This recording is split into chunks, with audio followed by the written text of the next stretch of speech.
Assalamualaikum warahmatullahi wabarakatuh. Kenalkan, saya Raka Zafrani Fanda dan Zulfa. Di sini kami akan mempresentasikan presentasi kami yang berjudul Laporan Arus Kas.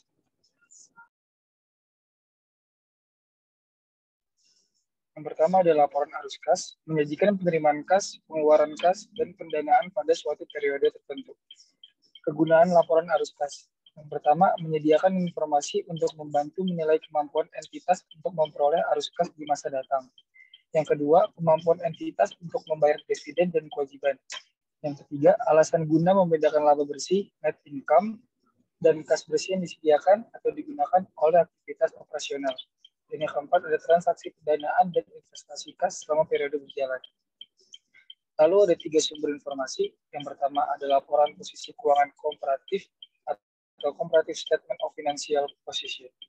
Yang kedua adalah laporan laba rugi periode berjalan atau current income statement. Dan yang ketiga ada informasi tambahan. Lalu yang berikutnya operating activities. Aktivitas operasi, item laporan laba rugi. Investing activities. Aktivitas investasi, item aset tidak lancar secara umum. Lalu financing activities. Dan item ekuitas dan kewajiban tidak lancar secara umum. Next. Operating activities, income statement items, cash inflows from sale of goods of goods or service, from interest received and dividends received.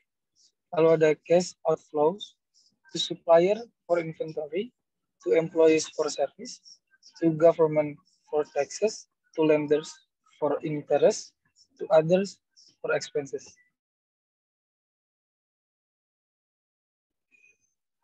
Lalu investing activities, change in investment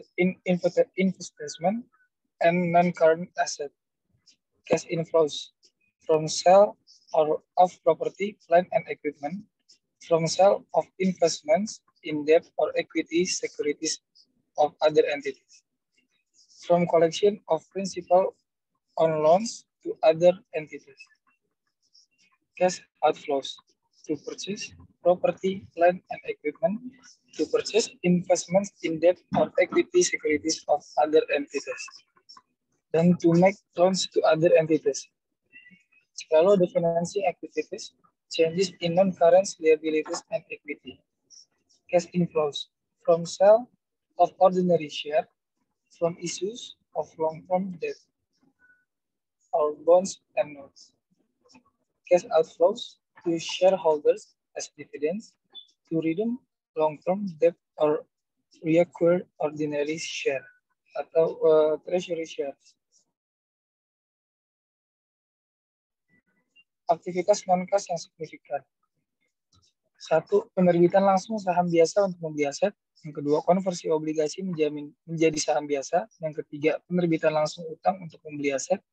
Yang keempat, pertukaran aset tetap. Perusahaan melaporkan aktivitas ini baik pada catatan yang terpisah atau schedule kelengkapan laporan keuangan. Tahapan utama dalam menyiapkan laporan arus kas. Tahap pertama, menentukan kas bersih yang disediakan atau digunakan melalui aktivitas operasi dengan mengkonversi laba bersih dari basis akrual menjadi basis kas. Tahap kedua, menganalisa perubahan di aset non-kas dan akun kewajiban dan mencatatnya sebagai aktivitas investasi dan pendanaan atau diungkapkan sebagai transaksi non-kas. Yang ketiga, membandingkan perubahan bersih di kas pada laporan arus kas dengan perubahan akun kas yang dilaporkan pada laporan posisi keuangan untuk memastikan jumlah yang disetujui. Yang selanjutnya, metode tidak langsung dan metode langsung.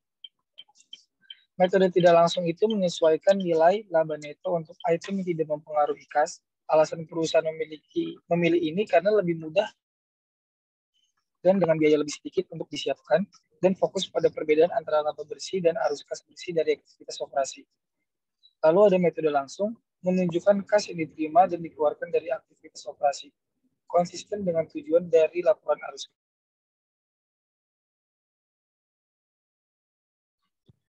Selanjutnya menyusun laporan arus kas dengan metode tidak langsung.